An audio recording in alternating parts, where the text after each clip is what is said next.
হাটে হচ্ছে এইভাবে তেল বিক্রির বৈশিষ্ট্য, এখানে হাঁড়ি কড়াই পাওয়া যায়, হবে না এখানে এই পেঁয়াজ কুচি কিনে নিয়ে যেতে পারবে কোনো চাকু। এখন দাঁড়িয়ে আছে হচ্ছে গাজলডোবা ব্যারেজে। তো গাজলডোবা ব্যারেজে আমরা ব্রিজের উপরে না গিয়ে এখন হচ্ছে যে সাইড দিয়ে যে রাস্তাটা গেছে সেই রাস্তাটা দিয়ে যাব।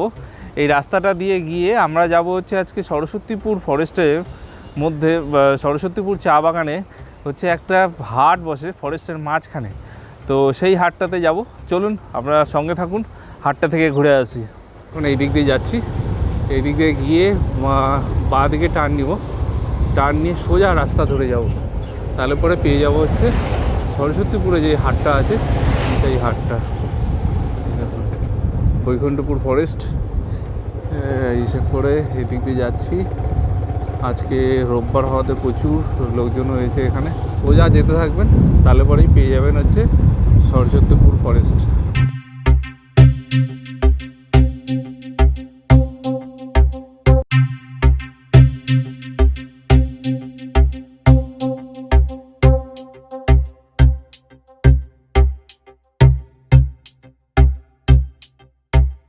এই জায়গাটাকে ওইসব ভয় পাবেন না, এদিকে চলে আসবেন।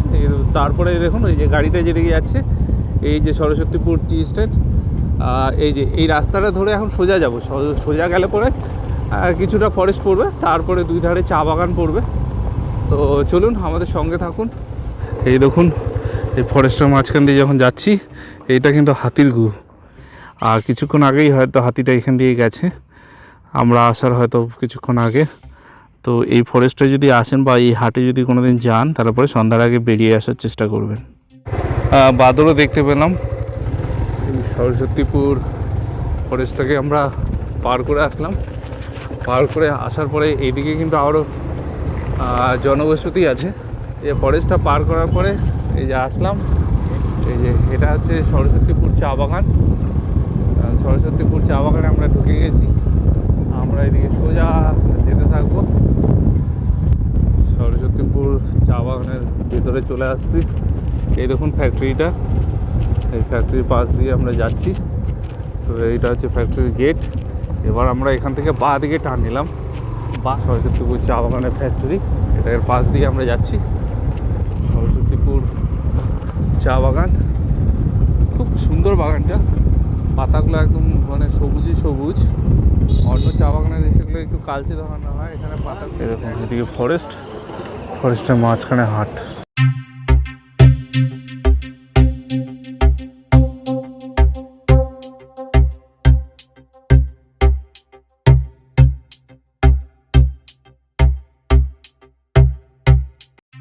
এই হাটটি কিন্তু সপ্তাহে একদিনই বসে, সেটি হলো রবিবার।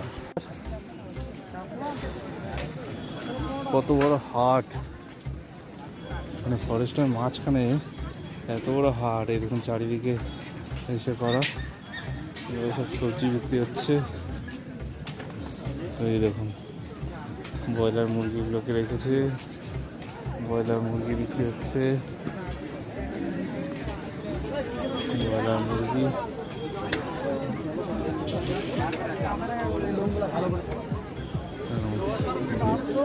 হচ্ছে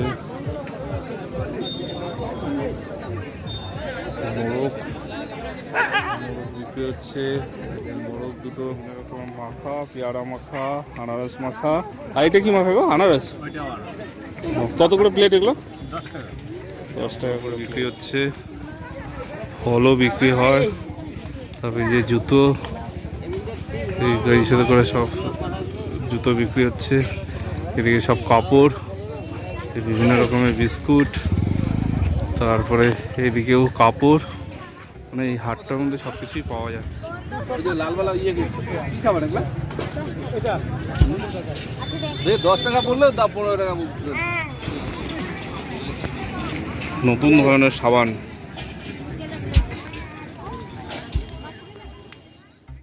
সাদা কেন এটা? তো ভাজলে তো লাল হয়, এটা সাদা হয়েছে না। স্পেশাল বৈশিষ্ট্য হচ্ছে যে এই যে এখানে দেখুন হাঁড়ি কড়াই ভাড়া পাওয়া যায়। থেকে বৈশিষ্ট্য এখানে হাঁড়ি কড়াই পাওয়া যায়। যারা মাংস খেতে চায়, যে কোনো মাংস মানে যা যা এখানে পাওয়া যায়, যারা মাংস খেতে চায় তারা হচ্ছে এখান থেকে মাংস কিনে রান্না করে খেতে পারবে। হাটে হচ্ছে এইভাবে তেল বিক্রি হয়, এই যে যারা এখানে মাংস রান্না করে খায়, হাঁড়ি কড়াই ভাড়া করে তারা হচ্ছে এই তেলগুলো কিনে নেয়, কিনে নিয়ে তারপরে হচ্ছে রান্না করে। টাকু আনতে হবে না, এখানে এই পেঁয়াজ কুচি পাওয়া যায়, এই যে পেঁয়াজ পাওয়া যায়, এগুলো কিনে নিয়ে যেতে পারবেন। লঙ্কাও বাড়তে হবে না, লঙ্কাও হচ্ছে এখান থেকে নিয়ে যেতে পারবেন, এগুলো হচ্ছে কিনে নিয়ে যেতে পারবেন। কোনো চাকু আনার টেনশন করতে হবে না, পেঁয়াজের টেনশন করতে হবে না, পেঁয়াজ কেটেই বিক্রি হয়। এই যে এখানে প্যাকেট করে দিয়েছে পেঁয়াজ। প্রচুর বাইক, বাইরে থেকে প্রচুর লোক আসে, প্রচুর গাড়ি। এই দেখুন, তাই না, হাটটা অনেকখানি এরিয়া নিয়ে, চারপাশে শুধু ফরেস্ট, আর সব জায়গায় শুধু রান্না হচ্ছে। এখানে কড়াই ভাড়া পাওয়া যায়। বাগানের মাঝখানে হাটে এই দেখুন, এখানে যে গাড়িগুলো আছে, গাড়িগুলোতেও কিন্তু দল বেঁধে আসছে, এসে বসে বসে সব পার্টি করছে। আপনারা যদি এই হাটের আনন্দ উপভোগ করতে চান, তাহলে কোনো কিছু জানার থাকলে কমেন্ট বক্সে জানান।